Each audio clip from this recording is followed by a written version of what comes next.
Nandagopasutam devam Putana Shakata Trinavarta Vatsasura Bakasura Aghasura Mardhanam Yashoda Paramanandam Damodaram Vande Jagatgurum. Krishna Leelas are eternally fascinating. Every Leela of Krishna on the Bhumi, the sacred land of Vraja, remains eternally fascinating, eternally relevant in terms of the Kalyana Gunas that Krishna demonstrates through all these Leelas. Every Leela of Krishna gives us an opportunity to know Him more and in that process love Him more. And that is the reason why Dashama Skanda is considered as the very heart of Bhagavatam. The more we dive deep into enjoying and relishing the Leelas of Krishna, the greater the love and the stronger the longing that we have for Krishna. And we have seen that Krishna, through all the Leelas, also gives us a very important message that is relevant for our day-to-day life and living. Of all the Leelas, while every Leela is etched in the memories of our ancient tradition, one Leela which always fascinates and captures people's imagination is the Leela of Kaliyamardhana. How can we ever forget that dance of all dances, that dance of abundance, where Krishna takes the opportunity to establish something very important. Now, we all have been relishing Krishna the Sulabha, Krishna the Sushila. By descending on this planet, Narayana demonstrates his Kalyana Gunas of Saulabhya and Saushilya. No doubt, Krishna Avatara, the very essence of the Avatara is to demonstrate his Gunas of Saulabhya and Saushilya. But then, now and then, Krishna also keeps reminding us, He is Sulabha, He is Sushila, He is the Swami. Because we too need that constant reminder now and then. Arjuna also got that reminder. Arjuna thought Krishna was his cousin, his friend, his Sakha, his charioteer. And then finally, even to Arjuna, Krishna had to remind, Pitasi lokasya characharasya tvamasya pujyasya gurorgariyan tatpat samostabhyatika kuthonyaha lokatrayepi apratima prabhavaha. Ye Bhagavan, lokatrayepi apratima prabhavaha. Pitasi lokasya characharasya. You are Lokapita. You are the Swami. We are all your dasas. There is no one equal to you or greater than you. This reminder of Swamitva is also important. Therefore, this dance of abundance, the Kaliyamardhana, is Krishna's demonstration of that Kalyana Guna of Swamitva. Krishna also mixes his characteristic playfulness in this Leela. While giving a very profound message, we also see Krishna's playfulness here in this Leela. Again, reminding us of how Bhagavan, whatever he does, ultimately, he has only one objective in mind. That one objective is to constantly tell us that we are loved the most. This is a constant reassurance Krishna gives in every Leela, telling us, you are the most loved, you are my beloved. We have seen how Krishna, as he grows and as he starts to venture into Vrindavana with all the Gopakumaras, we have seen several Leelas happening in Vrindavana. As time passes by, summer begins in Vrindavana. Summer is very harsh, no ACs, but then Vrindavana is so very beautiful. It helps the Vrajavasis to withstand the harshness of summer.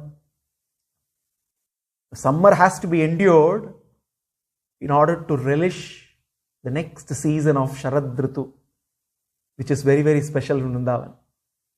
Summer begins and all the Gopakumaras along with Krishna, they start exploring different areas of Vrindavan. And then as they go along the banks of Yamuna, they come to a lake. They come to a lake and they see that this lake has fumes coming out. This is not an ordinary lake. This lake seems to be having fumes coming out, and as the boys, the Gopakumaras, start to drink the waters of the lakes, one after the other, they fall down lifeless. Then and there, Krishna, all the Gopakumaras fall lifeless, and then Krishna, with his compassionate glance, brings all of them back to life without them knowing, of course. Now, Krishna knows what is going on. This Yamuna lake is infested by none other than Kaliya, the obnoxious offender, the terrifying tormentor. Kaliya makes Yamuna lake adjacent to Yamuna river, his home along with his wives. And this poisonous multi-hooded serpent is a conceited serpent who starts to think that he owns the entire Yamuna and this lake. And with the fumes, poisonous fumes coming out of Kaliya, begins to consume everything around the lake. All the trees, all the plants are all burned down to ashes. Nothing remains. Everything around is all burnt. Even the birds are scorched to death. And the water is poisoned. Such was the sorry state of this lake. Krishna realizes that it is time to tame this wicked Kaliya. And what does Krishna do? Krishna decides that he has to take an action. So this Leela, Kaliyamardhana, is celebrated so very well by all our acharyas. But every acharya relishes this Leela in different ways. So this is a Leela where Bhagavan demonstrates his Swamitva. Now, a great acharya who is the very embodiment of Dasatva goes to a very far extent and he declares, Kaliyasya panatam shirastu me sat kadamba shikarattvameva va vashti jushta varasaila sundaratvat padabja yugamarpitam yayoho. Kuresha, the dear disciple of Swami Ramanuja, goes to such an extent. He is the very embodiment of Dasatva. Kuresha possibly is one of the brightest minds in the history of humankind.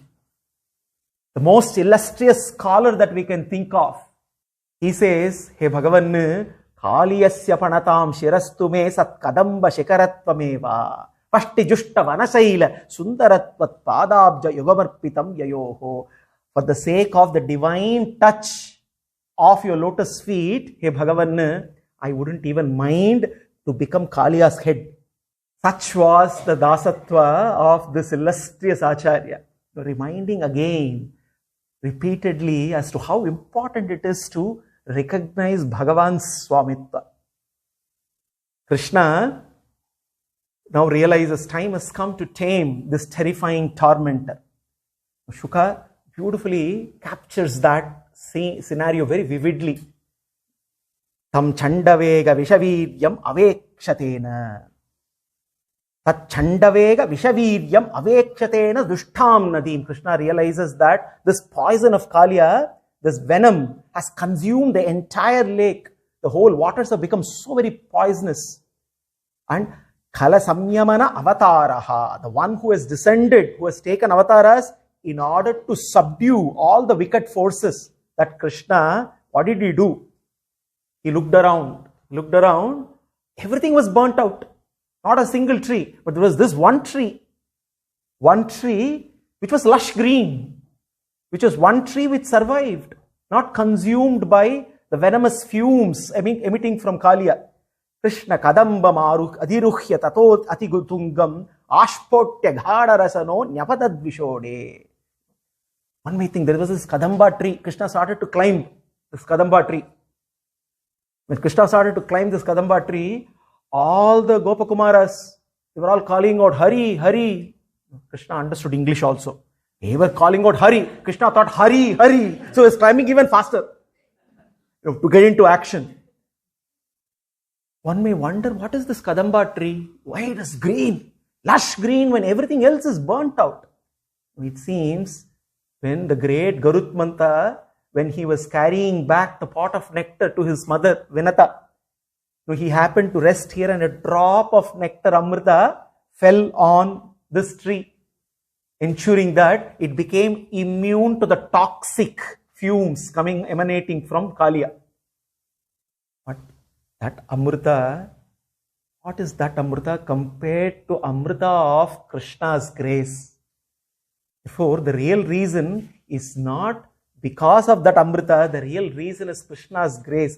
It was destined. This Kadamba tree was so very blessed that it had to experience the association of the divine lotus feet of Krishna. As he started climbing up, how blessed that Kadamba tree was. That it was chosen. It was the chosen one where the footmarks of Krishna were nicely made, where he climbed the Kadamba tree. He went up, up and up. Krishna Kadambam Adiruhya Tato Aditungam. He went so very up. No, Krishna was preparing for a great leap.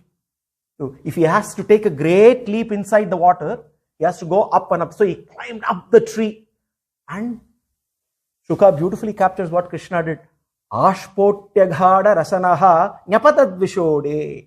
He goes there, stands on a branch. All the Gopakumaras are witnessing what's going on. Why is Krishna climbing up, going to the top? Let him not slip and fall. What is he going to do? Since Krishna went, stood on the branch, Ashpotya. He slapped his arms, getting ready, Ashpotya. Ghada rasanaha. Krishna is Alankara Priya. Even when he is going to fight, he was ensuring his blade, he was ensuring everything is tightening his belt so that, his nice pitambara is in place, tightening his belt. Ghada rasanaha. Nyapatad vishode. Getting ready. This again, Krishna's playful confidence. He shows that even when you engage in something so very challenging like facing this multi-hooded serpent, relax. Everything will fall in place. Do not go there with confidence, with playfulness. Krishna's playfulness is evident in everything that he does. And we see this not only here, even on the battlefield of Kurukshetra, we see his playfulness. This is the beauty. This is what Krishna repeatedly teaches us. Every challenge in life has to be faced with a smile. It has to be faced with playfulness that is characteristic of Krishna. So therefore, adjusting everything, slapping his arms, he looks at and then he leaps. He takes the moment Krishna leaps, that's it. The whole of all the Gopakumaras surrounding there immediately were in a state of shock. They never expected Krishna to take a leap inside the lake because they know the multi-hooded Kaliya is waiting there with fumes, venomous fumes emanating from it. And some of them fell unconscious then and there. All the cows and the calves started to cry. Unfortunately, they were helpless. They could do nothing. They were all calling out for their dear Krishna. They were all yelling. And some of those Gopas who were a little bit more stronger than the others managed themselves. started running. They started running all over. What did Krishna do? He jumped in, and Kaliya, the moment Krishna jumped inside, he could see splash the water all over, all across, and immediately he came face to face with Kaliya. Kaliya, the multi-hooded serpent, suddenly saw this little Krishna standing right. But even to someone like Kaliya, he could not fail to notice that enchanting beauty standing right in front. Here was somebody who is getting into a fight, but Kaliya couldn't stop noticing that beauty of Krishna then and there. And Krishna's pleasant countenance comes face to face with Kaliya's envy. Tam prekshaniya sukumara ganavadatam. Kaliya saw how Sukumara Krishna is. The Sukumara Krishna is there, shining like glowing cloud right there in front. Srivatsapita vasanam smita sundarasyam. He could see his Srivatsa mark right there and on his chest. And he was wearing bright yellow silk garments. And Kaliya, for the first time ever in his life, noticed somebody standing right in front of him, smiling. He only knew people running away in fear. He only knew people shivering. But here was that little one, glowing, so very beautiful. Tam prekshaniya sukumara ganavadatam shivatsapita vasanam smita sundaras. He could see that smile which was so beautiful. Kridantam apratibhyam kamalodarangri. It is his destiny that he also had the opportunity to see that beautiful lotus feet that resemble the wall of a lotus flower. Sandasya marmasu rusha bujaya chachada. The first reaction in Kaliya was that of envy. How beautiful this boy is. The envy in Kaliya immediately caught him. And what did Kaliya do? When envy overtakes, immediate reaction is to bite, to poke. That's exactly what Kaliya does. Immediately, he tries to bite Krishna, striking him angrily at his chest. Krishna knows how to play this game very well. For a moment, he becomes completely motionless. He lets Kaliya to have his fun. So what does Kaliya do? He keeps poking Krishna, trying to bite him, but nothing happens. Then Kaliya starts to go twirling around Krishna. With his coils, he goes going around and around, and in a matter of time, Krishna is enveloped inside the coils of Kaliya. Now, all this, now the boys are seeing, all the Gopakumars are seeing what is going on. Now they are greatly distressed. Everyone is crying. The cows and the calves are crying, and some of them are running. In the meantime, Nanda Gopa, Yashoda are seeing all kinds of bad omens. They are able to see earthquakes happening in Vraja. They are able to see meteors falling in the sky. And all of a sudden in Vraja, everybody's left eye starts to twitch. Suddenly everybody's left eye is starting to twitch. They all know some unseen, unknown, unimaginable calamity has struck. And they all know something is happening to our Krishna.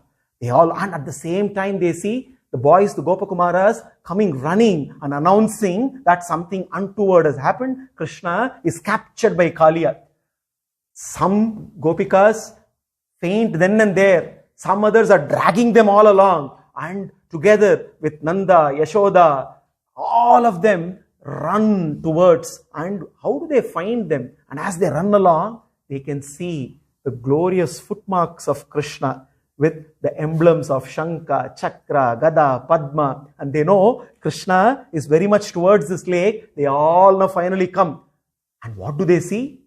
To their shock, they see Krishna motionless, caught inside the coils of Kaliya. Krishna gives time to Kaliya to completely envelop him. Balarama also is there. Balarama is coming. He is the only one who is smiling in the entire group because he knows what's going on. Balarama is looking at Krishna. Krishna is looking at Balarama. Nandagopa and some others are almost readying to jump into the lake. But Balarama stops them. Says, watch the fun. Wait and watch. And Balarama looks at Krishna and says indirectly, enough is enough. You must now start the game. And the moment Balarama gives the message, it Ittam swagokulam ananyagatim niriksha. Ittam swagokulam ananyagatim. Krishna knows that he is the shelter of all the Vrajavasis, and he also realizes possibly it is enough. I have troubled them too much now. All of them are deeply distressed. Sastri kumaram ati dukkitam atmahetoh. Bhagavan cannot see tears in the eyes of bhaktas. Krishna can bear anything, but if he sees one droplet of tear coming from anyone in Vraja, he cannot bear it. And therefore he says, enough is enough. I am now going to start acting. Ajnaya matya padavim anuvartamanaha stitva muhurtam utadishtat urangabandhat. Now Krishna begins his game. He says, now is the time. Hey Kaliya, I have given you time. I have given you enough time for you to do whatever you want. He has completely enveloped him. Now Krishna begins to extricate himself from the coils of Kaliya so very effortlessly. Kaliya is wondering, for a moment I thought he is completely captured and bound by me. What is happening? Effortlessly is coming out of this bind of mine. Krishna comes out, and as Krishna gets released, he gets out and he looks at Kaliya and he goes around Kaliya, starts circling him. Kaliya's head is circling now. As Krishna is going around and around and around, Kaliya doesn't know what's going on.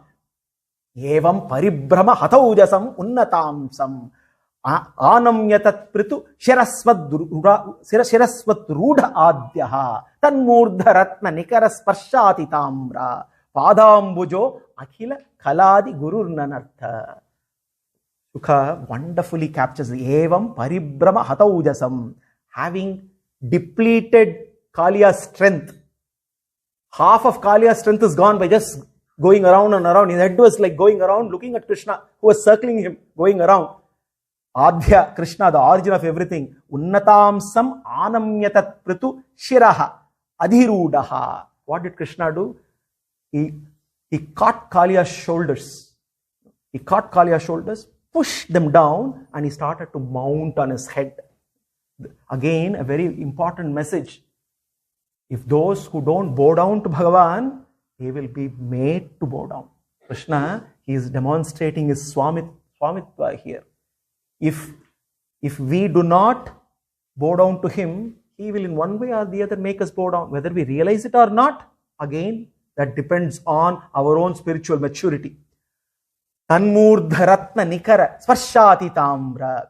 Kaliya, the multi-hooded serpent, it seems was decorated, was adorned with various jewels and gems on his head, and all that while scratching Krishna's feet. The lotus feet is becoming red and red, deeply red. As it is red in color. It is now becoming deeply red by the touch of the numerous jewels of Kaliya. Padambujo akhila kaladi gururnanartha. Akhila kaladi. He is Kaladi Guru, Adi Guru of all the Kalas. So Krishna is the Adi Guru, and for him, any art is naturally his art. All the arts emanate from him. So therefore, Shuka is preparing. What is the art that Krishna is going to demonstrate here? The art of all arts. Krishna knows that he needs to get his moves perfected before he starts his Rasa Krida with the Gopikas. So therefore, every opportunity he has to practice dancing. So now another opportunity presented to him. So therefore, Tamutaduttamangam parikalpyarangam taranga nishpanna mridanganadam prasasyamana hatratakeira sashit avyahatam arapatim ananta. The illustrious Vedanta Deshika beautifully captures that dance of all dances. Taduttamangam parikalpyarangam taranga nishpanna mridanganadam, he says. Even Yamuna, it seems, was excited. Yamuna knows Bhagavan is going to now dance. Now the multi-hooded Kaliya became the stage. Taduttamangam parikalpyarangam. This whole entire universe is Ranga, his playground. But now he chose the playground, which is the multi-hood, the head of Kaliya. So the head of Kaliya, the multi-hooded head, became his playground now. He chose. And then, as he started his moves, Yamuna, Nishpanna Mridanganadam. The waves of Yamuna, it seems, were like Mridanga being played to the dance, to give accompaniment to Krishna. Prashasyamanaha Tritakairasashit Avyahatam Arapatim Ananta. He is Ananta, and as he was dancing, his reflection on the lake, all of a sudden, it looked as though hundreds and thousands of Krishna was dancing at the same time. Kaliya had thousands of hoods, and Bhagavan, he was dancing so very swiftly, it looked as though everywhere there was Krishna dancing. And it was such a vision that all the Gopikas, all the Gopas, Yashoda, Nanda, for a while, everything, time came to a standstill as there was only one thing that was happening. Bhagavan's Kaliyamardhana. This is what they have been all waiting for, to have that loving connect with Krishna, and they were all enjoying, except Kaliya. Bhagavan, he ensured one thing: every time one head of Kaliya rose, immediately trampled that one head, ensuring that, hey Kali, just because you have 1,000 heads does not mean even one head can stay up. All the heads have to bow down. Which means whatever powers we may have, all powers are his powers. Kaliya does not understand. Tatchitra thandava virugna phana sahasraha. Tatchitra thandava virugna phana sahasraha. 1,000 heads of Kaliya were trampled by Krishna wonderfully. And without Kaliya even realizing that all the 1,000 heads, as though it's Krishna, obviously Sahasra Sirsha Purushaha Sahasrakshaha Sahasrapad. 1,000 heads are nothing. Krishna, it looked like, also had 1,000 legs to trample upon simultaneously at the same time. Raktam mukhair uruvavam ripabhagnagatraha. Slowly, after all the venom, all that poison inside Kaliya came out, finally blood started oozing out. Essentially meaning, now Kaliya is free of all that venom, free of all that poison. Finally, blood started oozing out. Moment blood started oozing out, which means all the poison has gone out. Poison within Kaliya is gone out. With poison in him going out, Kaliya, now realization dawns upon Kaliya. Smrutva charachara gurum purusham puranam narayanam tammaranam manasa jagama. Until there is poison in the mind, it is impossible for us to recognize, to reflect lovingly on the Narayana, who is Charachara Gurum Purusham Puranam. Now, Kaliya, the same Kaliya who thought he is God, he now realizes that that single apostrophe can lead to catastrophe. One missing, an apostrophe missing, will lead to catastrophe. What is an apostrophe? We are all gods with an apostrophe. If that apostrophe is gone, if we say we are gods, that leads to catastrophe. This is what happened to Kaliya. But it is the poison in Kaliya. The poison in Kaliya. Kaliya stands for the untrammeled ego in us. The untrammeled ego in us, and his hoods are all various manifestations of the ego. Pride, fear, arrogance, jealousy, envy, all these could stand for. And as long as this poison is within, most of the time we end up thinking we are gods. And as the poison starts to go out, slowly, steadily, then the realization comes, Smrutva characharam gurum purusham puranam narayanam tam aranam manasa jagama. Kaliya started to recognize, hey Krishna, this Krishna, this little boy who is dancing, is Narayana himself. How did I not realize this? I thought I can easily attack him, I can easily slay him. What a fool I have been. He realizes this is that Narayana who the entire universe of living and non-living have taken shelter of. He is the shelter of all shelters, and he is there dancing, standing right on top. Kaliya also demonstrates how important it is to constantly keep telling ourselves that if we are not checking our egos, we are in store for the manifestation of ego which comes out as the hoods of Kaliya.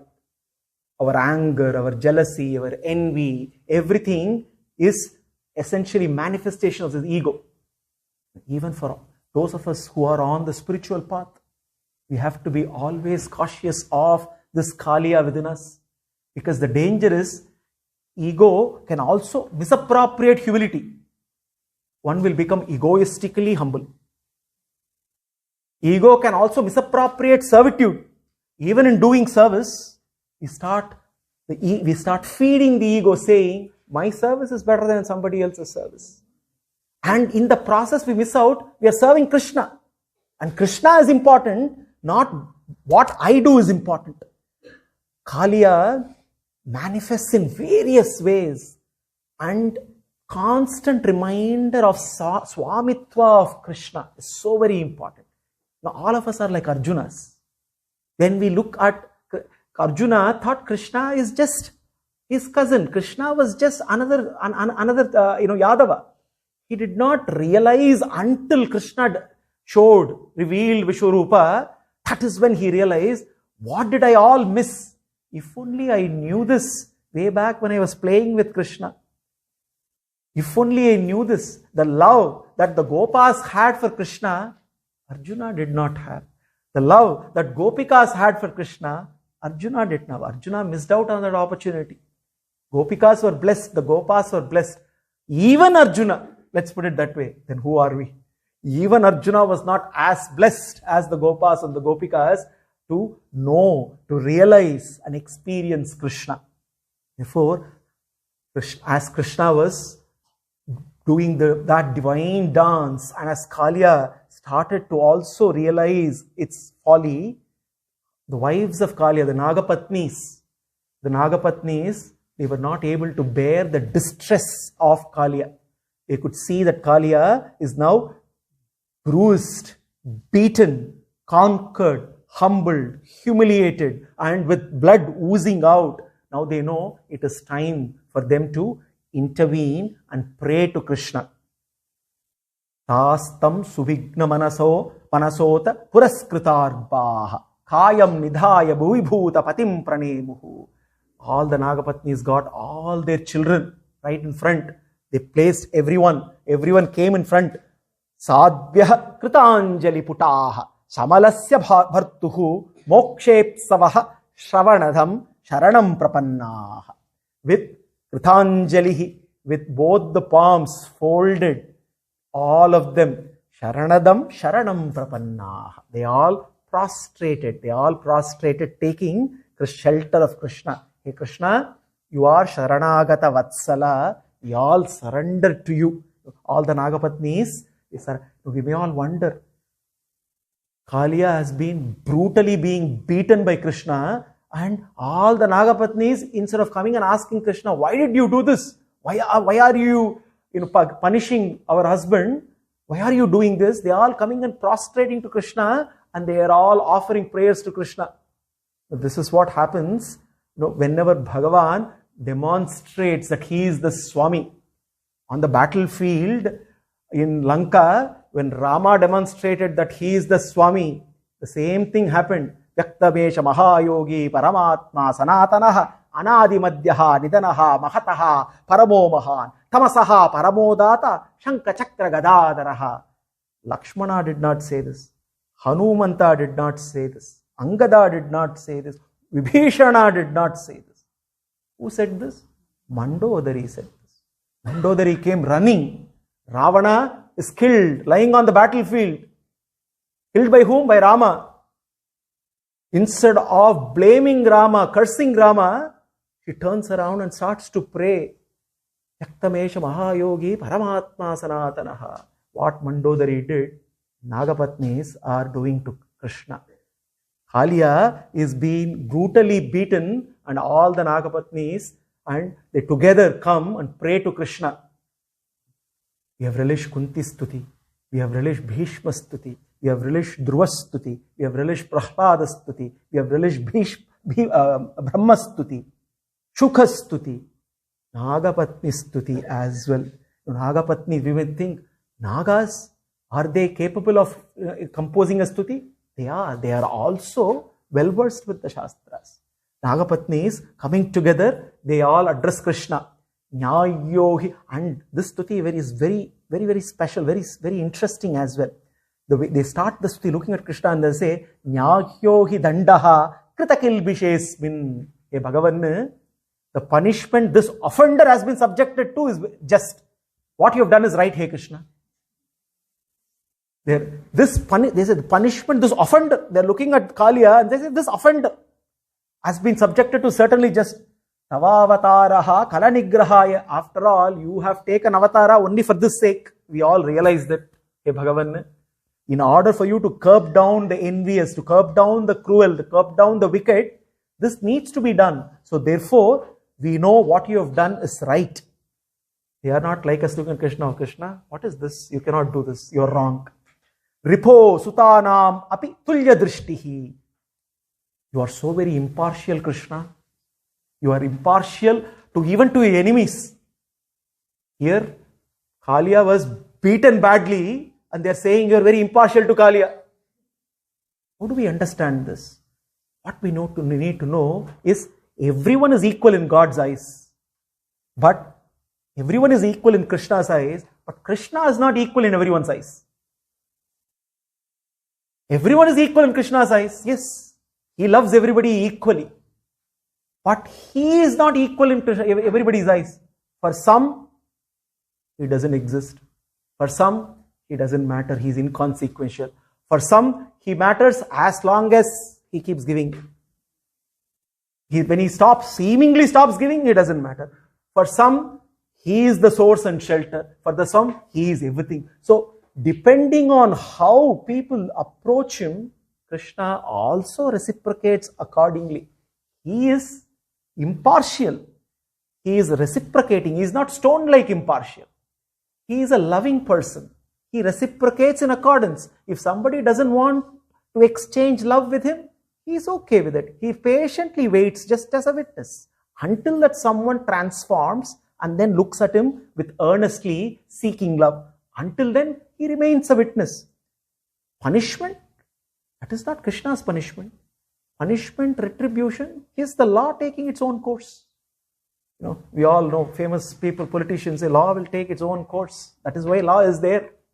Therefore, any punishment that one says has been subjected to is not Krishna's punishment. Krishna only protects. Krishna only loves. The so-called punishment is the consequence of one's own wrongdoing according to the law of karma, and Bhagavan administers the law of karma, governs it and ensures that it remains intact. So therefore, Nagapatnis realize this. They know that this offense that is Kaliya has committed is punishable according to the law of karma, and Bhagavan has done exactly the right thing. Ripo sutanam api tulya drishtihi. Tulya drishtihi. You look everybody as your own sons. Everybody is equal to you. Hey Krishna, including Kaliya. Datsedamam phalam evanushamsam.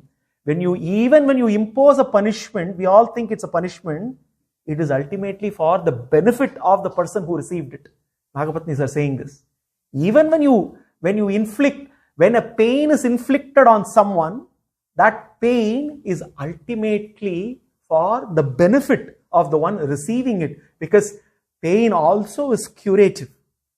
And that is why the Nagapatnis are saying, what you have done is very much right, hey Krishna. Anugrahoyam bhavatah krito hino dhando satam te kalu kalmashapaha. What you have done is actually anugraha.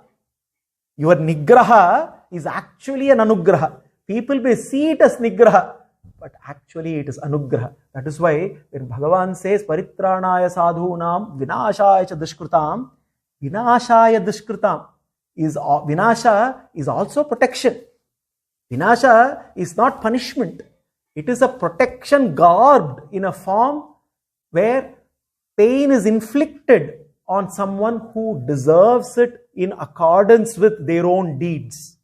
So therefore here the Nagapatnis understand this and they say, what you have done, what you have inflicted on Kaliya is anugraha. Anugrahoyam bhavatakto hino dhando shatam te kalu kalmashapaha yad danda sukatvam amushya dehinaha. This amushya dehi. Serpent, the form of a serpent obviously is completely, is not blemishless at all. It is impure form. Human form is the most purest form possible. Every other form is impurity of very, very high degree. Even human form is not 100% pure. But here, with the serpent form, with the form that Kaliya and all of us have, we are also designed in a way to be impure, and therefore what you have done in a way is to drive away that impurity from us. Krodhopite anugraha eva sammataha. Krishna's, your krodha, the anger in the dance that you demonstrated, we all understand. We all understand your krodha not as krodha but as anugraha. Your anger is your mercy. Your mercy manifests sometimes as anger. Therefore, hey Bhagavan, protect us. And they look at Krishna and say, hey Krishna, we have a complaint. All of us, they are praying, we thought they will not have complaints, but they have a different kind of a complaint. They say, what did Kaliya do that we did not do? What kind of tapasya he did? He did no tapasya, or did he do some tapasya in his previous janma that he deserves that great reward that only you gave? You reserved that reward to Kaliya and not to us. Krishna smilingly asked them, what is that reward you think I gave him? Kasyanubhavosya nadeva vidmahe tavangridenu sparashadhikaraha. Why does Kaliya deserve this divine association with your lotus feet? What did he do? What did he do that he deserves that great reward that you placed your lotus feet on his head? Yadvanchaya shrihi ladanacharat tapaha vihaya kaman suchiram dhitavrata. You all even heard of Sri Mahalakshmi doing tapasya for a long time to get that divine association with the dust of your lotus feet. But this Kaliya seems to have got it so very easily. What did he do? Please tell us that secret. And then they go on praising Krishna. Naka prishtam nachasarva bhaumam naparameshtyam narasadhipatyam nayoga siddhi apunarbhavam va vanchanti yat pada rajaprapannaha. Neither kingship of heaven nor limitless sovereignty. Naparameshtyam, neither Brahma's position, even if Satyaloka is given, rasadhipatyam, even if the entire rulership of this Bhuloka is given, nayoga siddhi apunarbhavam va. Neither perfection, even if I do Ashtamaha Siddhis, even if I do Ashtanga Yoga, nothing is comparable to Vanchanti Yatpada Rajaprapannaha. All these are eventually for only one reason, to attain the dust of your lotus feet. And how blessed Kaliya is that he managed to get this by committing an offense. And what kind of compassion that you have, hey Krishna. Namastubhyam Bhagavate Purushaya Mahatmane Bhutavashaya Bhutaya Paraya Paramatmane Jnana Vijnana Nidahye Brahmane Ananta Shaktaye Agunaya Avikaraya Namaste Prakritaya Cha Kalaya Kalanabhaya Kala Avayava Sakshine Vishwaya Tad Upadrashte Tatkarte Vishwahetave. These prayers of Nagapatni is so profound that they are giving the very essence of all the Shastras. What we see Brahma praying, we see Nagapatni is here praying. Look at the way they are glorifying Krishna, knowing that Krishna is that Parabrahman, that Paramatma, Narayana, Khalaya, Khala Nabhaya. Hey Krishna, you are time itself. You are the shelter of time. Khala Avayava Sakshine. You are the witness of past, present and future. Vishwaya. You are the Vishwa. This Vishwa is emanated from you. You are the Kriya. You are Vishwaya. Tat Upadrashte. You are also a separate observer of the entire creation, and you are the creator. Tat Karte Vishwahetave. You are the cause of all causes. You are the effects of all effects. Hey Bhagavan, protect us. Nama Pramana Mulaya. You are the very basis of all the Shastras. Kavaye Shastra Yonaye. You are Kavi. What a beautiful way to address Bhagavan and say, hey Bhagavan, you are Kavi. Because they realize that Bhagavan is the ultimate creator, and creativity, The source of all creativity is Bhagavan. If the creator has to be so very creative, creativity is limitless, infinite creativity. No wonder this creation is so very beautiful. Therefore, he is Kavi. He is the Adi Kavi. Creation is essentially Adi Kavya of Bhagavan. Therefore, he is Kavaye, Shastra Yonaye, source of all scriptures. And Pravrittaya, Nivrittaya, Nigamaya, Namo Namaha. You are Nigamaya. You are the very embodiment of Nigama, embodiment of all the Shastras. What do the Shastras teach? Pravrittaya, Nivrittaya. The Shastras teach both attachment and detachment. The Shastras teach, sometimes it may confuse us. Why are they teaching both? They should only teach detachment. No. Detachment is only possible if we practice attachment. And this is what Krishna also teaches in the Gita. Detachment alone will never work. Attachment to Krishna will help us detach from the world. So therefore the Shastras teach both detachment and both attachment, and therefore you are that very source of the Shastra. Of Avyakrita Viharaya. Hey Krishna, Avyakrita Viharaya. The performer of infinite Leelas. Your Leelas are Atimanusha. Atimanusha Cheshtitas. Avyakrita Viharaya. Sarva Vyakrita Siddhaye. You have created everything and you have revealed yourself in this cosmos. Bhagavan creates this world, and through this world he also reveals himself. And Nagapatnis are able to recognize his presence in everything that he has created. Rishikesha Namasteshu. Why? Because they have recognized him as the Rishikesha. He is the master of senses. Not his senses, our senses. He is the master of his senses. But when he becomes master of our senses, we not only see him, we see him distinct and different from his creation. We also see him through his creation, in every facet of his creation. And in that process, we start to relish. We are in a state of wonder. We are in a state of awe. Hey Krishna, thank you for giving us that state of awe and wonder. Munaye Maunashiline. Munaye Maunashiline. You are silent toward those who are devoid of love for you. If people, when one loves you, you give them abundantly love. One hates you, you are still smilingly wait for them to love you. This is what Bhagavan does. We hate him, he's okay with it. He still smiles. He knows he will give one more chance so that the hatred can slowly transform into love for him. Until then he is waiting. But those who love him, even little, he starts to shower abundance of love. He starts to flood his bhaktas with such love that his bhaktas have no other option but to stay just immersed. They realize that the very purpose of getting an opportunity of something called life is to stay immersed in Krishna Anubhava, nothing else. Please forgive us. Nagapatnis are now asking for forgiveness to Krishna. What Kaliya, our husband, has done is not tolerable.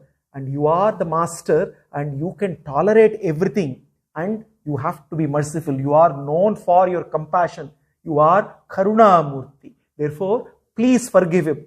Whatever we can do and whatever we will do as you say so. Krishna then smiles. He says, it is time for me to release. Krishna is very pleased. Obviously, when somebody is ready to exchange love with him, he is so very pleased. And therefore, he says, I am very much pleased with you. I release Kaliya now. He releases and he says, now you have to go back. You cannot remain here anymore. What you have done, hey Kaliya, is something which is not acceptable. Kaliya earlier was in Ramanaka Dvipa. We need to understand what brought Kaliya here to the lake of Yamuna, the lake adjacent to Yamuna river. Kaliya originally was a resident along with all the Nagapatnis in Ramanaka Dvipa. Now, we have to trace back the enmity between the Nagas and Garuda. The enmity can be traced back to the enmity between their mothers, Kadru and Vinata. So Kadru, the sons of Kadru are the Nagas. Garuda is the son of Vinata. The enmity between Kadru and Vinata translated into enmity between Nagas and Garuda. And obviously Garuda was a lot more powerful and therefore he easily conquered the Nagas. And Garuda made it a point to keep inflicting pain on the Nagas. after the Amrita was brought back, after Vinata was liberated from her servitude to Kadru, Garuda did not stop there. He continued to inflict pain on the Nagas because who tormented his mother. Finally, the Nagas came to an understanding with Garuda. We will keep giving you offering every day. We will keep offering you every day, and therefore you stop tormenting us. So Garuda accepted that. The pact was signed and it went on. But Kaliya obviously was conceited. His ego was larger than anything imaginable. He immediately decided, why should we keep offering to Garuda? I will not do that. And he started consuming all the offerings that the Nagas were making to Garuda. Then ensued a fight between Kaliya and Garuda. Kaliya got badly beaten by Garuda. And Kaliya had to run away from Ramanika Dvipa along with the Nagapatnis. He had to take shelter somewhere. Garuda was chasing him. Finally, he finds this lake adjacent to Yamuna, the Yamuna lake. And they all know that Garuda can never come into that lake. So there is another legend, another reason for this. Shuka also explains that to Parikshit. There was a sage called Saubhari during the time of Mandhata. Who is Mandhata? We wonder. Long time ago, when we looked at the Ikshwaku dynasty, we also discussed how Mandhata was one of the illustrious kings who was the ancestor of Rama in the Ikshwaku dynasty. During the time of Mandhata, there was a sage called Saubhari. Saubhari was the resident of this very lake and he was doing tapasya in this lake. Saubhari, he went there to conquer detachment. This is what happens when detachment alone is practiced without attachment to Krishna. He was practicing detachment, he started attachment to the fishes around in the lake to begin with. And with that, when Garuda came to feast on the fishes, he cursed Garuda, saying, you can never come to this lake. So therefore, Garuda can never come into this lake. Kaliya and all the Nagapatnis know. It is another story that Saubhari eventually not only looked at the fishes, got attached to them, he also started looking at the fishes all coming not as single fishes but groups of fishes. He realized these fishes have nice families. Every fish has a wife or a husband, children. What am I doing here practicing severe tapasya in this lake? He decided, I have to get out, get into family life. Such was his impact of attachment to the fishes. He went and married not 100 women. This is what happens when detachment alone is practiced without attachment to Krishna. That is a different story altogether. But here, Nagapatnis and Kaliya, they realize that Garuda can never come and attack them in this lake, Yamuna lake. Therefore, they take shelter here. Krishna says, but having taken shelter of this lake, you cannot become the master of this lake. You cannot poison this lake, and in that process, you cannot do what you have done in this beautiful Vrindavana. That is the reason why you must rush out. You go and take shelter in the ocean. Kaliya is still afraid. What will happen if I go out? Garuda anytime will come back to attack me. Krishna smiles. Now that my footprints are made, the impressions of my lotus feet are made on all your hoods, Garuda will never come and harm you. He will only come and bow to you because he will only see my footprints. Therefore, you don't need to be worried of Garuda's attack. Please rush and go. And from now on, lead a healthy life and lead a life of humility devoid of any ego. That's how Krishna, as Krishna says this, Kaliya falls at Krishna's feet. And he says, this is the greatest transformation that we can ever see. This again, Krishna uses all this real-time experiences in all his Leelas and packs this as messages in the Gita. That is why he says in the Gita, Kshipram bhavati dharmatma. Even for one moment, even great sinners can become saints. Kaliya has now become a great bhakta. Divyambarashran manibihi paradyehi api bhushanaihi divya gandhanulepaischa mahatyotpala malaya pujayitva jagannatham.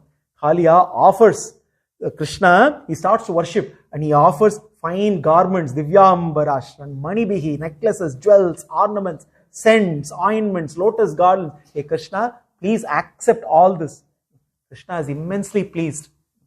Krishna is pleased. Patram pushpam palam thoyam. He says that is enough. Here, divyambarashran manivihi paradyairapi bhushanaihi divya gandhanulepaischa pahatyotpala malaya pujayitva jagannatham prasadya gurudadhvajam tatah prito abhyanugnataha parikramyabhivandyatvam.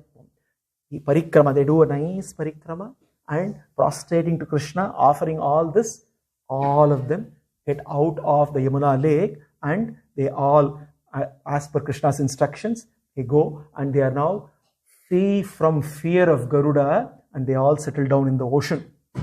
Krishna now comes out of the lake and he is more decorated than ever before. All the Gopas and the Gopi are waiting now because now he has the nice mala, that nice necklace, the nice mala, all the gems, the precious gems which Kali has offered. So he walks in and all the Vrajavasis then come surround Krishna and one after the other they all start hugging him lovingly. But Yashoda will not tolerate any of this. So Yashoda gets, and Balarama, Yashoda and Nanda, all of them together hugging Krishna. They all now start once again praying. Nanda immediately brings all the Brahmanas then and there and he starts prostrating to each and every one of them, offering profusely gifts because Krishna is protected. And they all say, and miraculously that whole place now becomes lush green and beautiful like the rest of Vrindavana. And suddenly fear goes from all the Vrajavasis. They all decide, why don't we have a nice picnic and stay tonight here? They all decide. Obviously, when Krishna is there, any place will be so very beautiful. They all nicely settle down and they spend time and they go back. Summer further goes on, becomes very, very severe summer, harsh summer.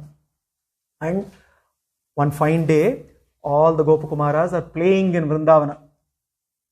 And then, once again, another Asura comes.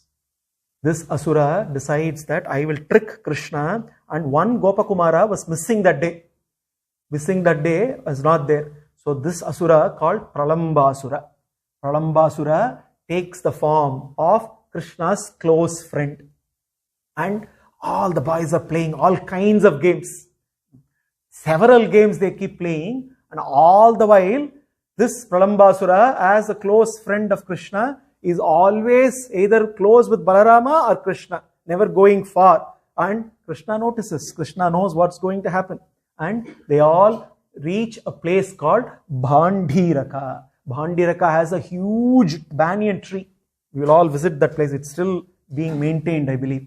This is where Bhandiraka, where they all decide to play a new game. And in this new game, they decide to form two teams.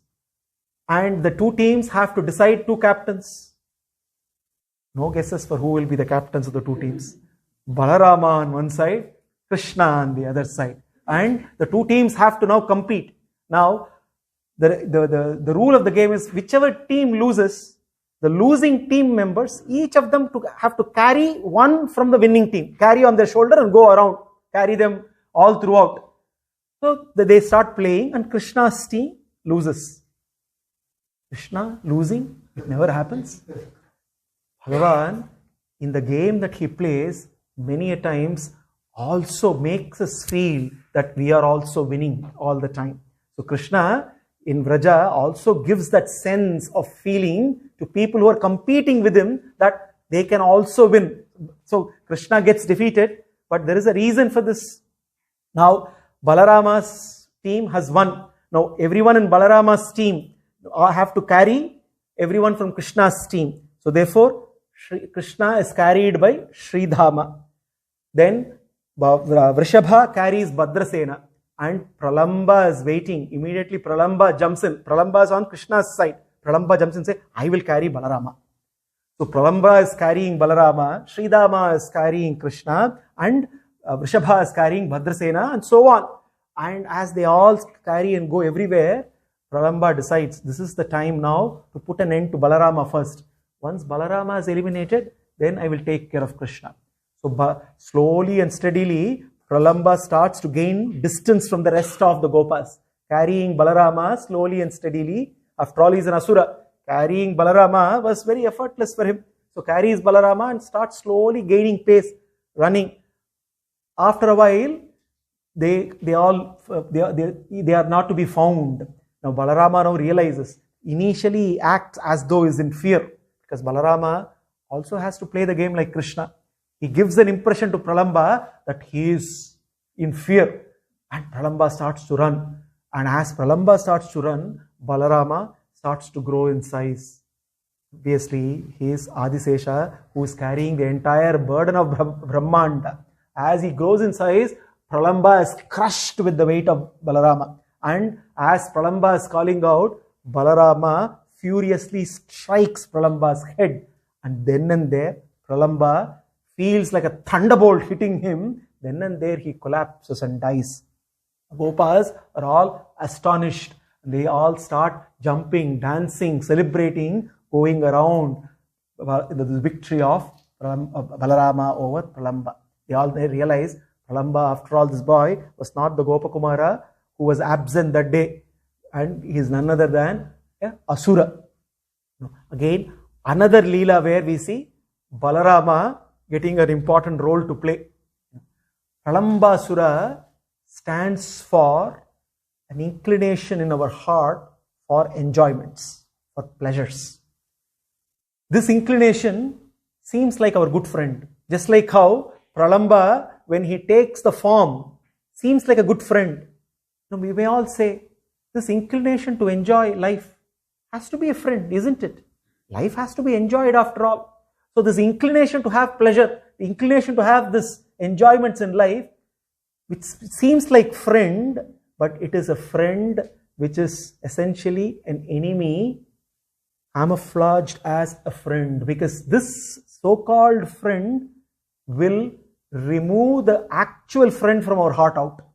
The more we entertain this friend, the less we can entertain Sarvaloka Suhrit, the friend of all friends, Krishna, in our hearts.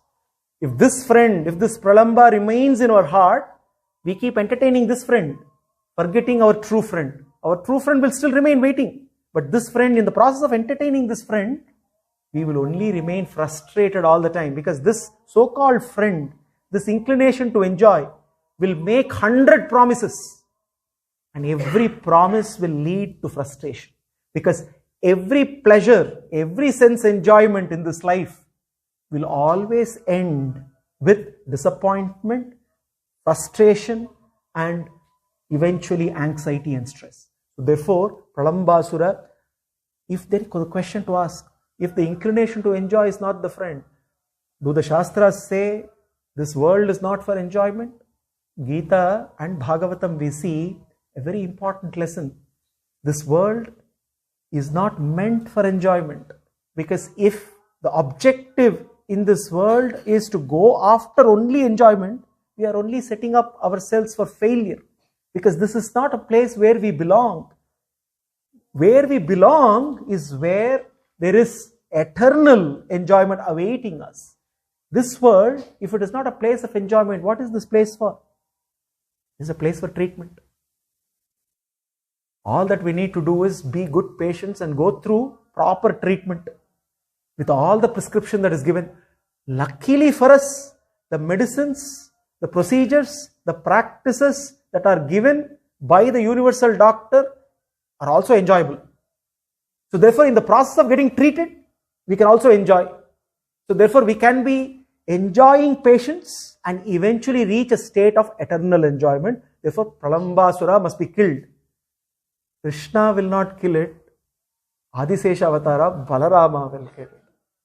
And therefore, another message again is how Adisesha Avatara, as the Acharya, as the Jagat Guru, again reminds us how it is important that we take his shelter, we seek his refuge in order for us to remove this friend-like inclinations, so that Sarvaloka Suhrit, Krishna, can bloom, the love for him can bloom in our hearts. Krishna Leela repeatedly keeps entertaining us, but with all the entertainment, we also see there is a lot of enlightenment. We need to be eternally thankful to Bhagavan to descend as Krishna, to take this avatara where every step he takes is not only gloriously relishable, also has a very, very profound message for our life and living. Krishna's dance has started. As we go further, as we continue to follow Krishna's every step, he's going to take his dancing to a completely different plane altogether. Until then, let us continue to contemplate on that glorious Kaliyamardhana, the dance of all dances, the dance of abundance of Bhagavan, which should constantly remind us that he is the Swami, he is Sulabha, he is Sushila, he is the Swami. Pitase lokasya characharasya tavasya pujyasya gururgariyan atvat samosta bhyatikah kutonyah lokatrayepi apratima prabhavaha. Jai Sri Krishna. Sarvam Sri Krishna Arpanamastu.